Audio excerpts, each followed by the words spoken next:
Good morning. This is Bruce with Lapo Luxury Travel, bringing you today's cruise and travel news.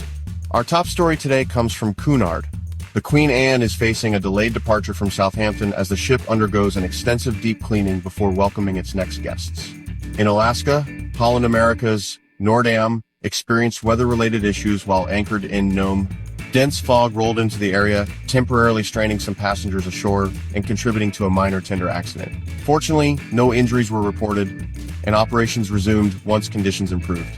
In Carnival news, the cruise line has opened 4 previously casino player-exclusive Carnival SEA sailings to the general public. These adult-only cruises must be booked by June 30 and are expected to attract significant interest from loyal Carnival guests.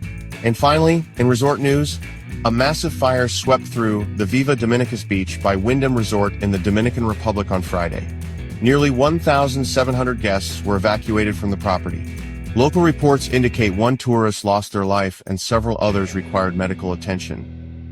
Authorities are investigating the cause of the fire as recovery efforts continue. Bottom line, whether it's weather delays, ship sanitation, exclusive cruise opportunities, or resort emergencies, travel plans can change quickly, and staying informed is always important. For help planning your next cruise, river cruise, tour, or luxury vacation, call Bruce or Melissa at 800-462-6807 or visit www.lapofluxurytravel.com. Because ordinary isn't an option.